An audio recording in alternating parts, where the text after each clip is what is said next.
Ready? My name is Andrea Kouklanakis. I'm in the Classics department, and I teach Latin and Greek languages and literature, as well as special topics on the legacy of the classics in Latin America. So my research interest is on the classics, the receptions of the classics, the observations and comments that Black writers of 19th century Latin America have to offer us about the classics. So I typically work with authors between the mid 18th century to the first 20 years of the 20th century. I actually am an alumna from Hunter College. I did my BA here in the classics department. And I think my initial interest in it is that I love languages, any language. And when I first came here, I was exempt from foreign language because of my own native Portuguese. And I thought, well, that's the whole reason why I want to go to college is to study more languages. I ended up just very much by coincidence getting into Latin and Greek. And then things just went on that way. I was doing quite well. I was very much supported by wonderful faculty here to go on into a PhD. I went to do a PhD in classics at Harvard University, and then the rest is sort of history.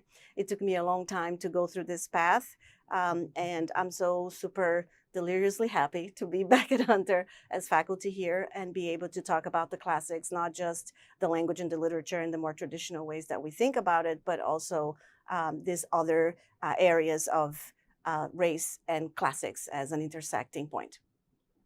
So this past semester, I taught this class, as I mentioned, classics in Latin America, and it was interesting, excuse me, to see that half the class was sort of, classicists in all kinds of areas, from archaeology to language to literature, and then the other half were people in various different departments, but many of them were sort of interested in that idea of Latin America, and what they took to be the classics wasn't exactly or necessarily Latin and Greek, that kind of legacy, even though it was in the description of the course, but it was actually kind of nice. I more or less did it on purpose to give it a title to the course that would really attract more people, not just in the classics department. So one thing that was really fun about it is that I think people learned a lot of the history of their own different regions, different countries in Latin America. There were people from all over the place. They learned a kind of intellectual history of their own people in a way that wasn't traditionally what you would learn, the way you would learn in a history class. So they learned the way that writers, both white and Black writers and indigenous writers, were responding to this sort of intellectual center of gravity, which is Greek and Latin studies brought by the colonists. And they learned how this material was used for thinking nation state, for thinking identity of the new colonies, what sort of countries we want to be. And it was very fun to see the surprise in their faces when they learned that the term Latin America, why do we have this sort of contention between Latin America or Hispanic America? And then learning that the French, decades before, were peddling this idea of pan-Latinism to make a connection between Latin America as a direct inheritor of the Romans, that we had culturally and spiritually an alliance, an association with the Romans as opposed to the Portuguese or the Spaniards, whom they were trying to, dissociate themselves from. And then there are people who didn't want to dissociate themselves from the Spaniards and the Portuguese, and they wanted to keep a sort of Hispanic America. So the idea of the pan-Latinism that would connect us, everyone, Mexicans, Brazilians, you name it, to Romans. And so that term from the very beginning was very racialized, because it was supposed to be Latins as descendants of Romans, culturally at least, as opposed to Germans, as opposed to North Americans, as opposed to Slavs. And so I think students were actually quite surprised to see this Latinity and Latinism in ways that don't cohere with the way we use now, which is actually oftentimes to assert our identity in positive ways. Having been an alumna here and having this relationship with Hunter for so long, even before I was appointed a full-time faculty, I was an adjunct here for a few years. And so I'm very familiar with the students. And I think what's special about the kind of diversity that we have here, we are in a city of immigrants. And so it's very special to have a class full of people where diversity is not just about the way they look, or even necessarily where they come from. Of course, it's all of those things, but it is the diversity of ideas and outlook and religion and philosophical thinking, attitudes.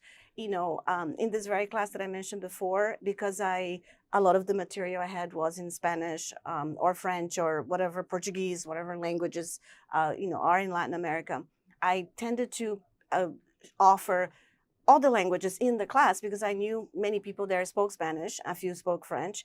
And so I used to have the text behind me in these languages and then pair them people up with the English only speakers, and they would have to translate these things. And it created a really wonderful environment where everyone realized that they had something very specific and also broad to learn from each other. I've been here for the last 30 or so years. And so when I came here, I had not yet finished college in Brazil because I was in a private school, in a Catholic school, and we could no longer pay. So when I came here, the first thing I wanted to do was most definitely finish college.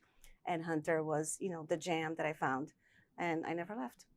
Sometimes I joke around and say that I can't really go anywhere else because I'm not literate in driving and many other things that one would need to have to live in a place that's not a city. Compared to São Paulo, which is a very extremely sprawling urban area, and I like very much. I like São Paulo very much, but compared to it, it's nice to have a place where there are boundaries. We do feel the island, of Manhattan anyway, and, sort of the borders that divide the different boroughs. And it makes it feel geographically sort of, even like topographically sort of smaller compared to Sao Paulo, but it's so big, as we know. And everyone is here.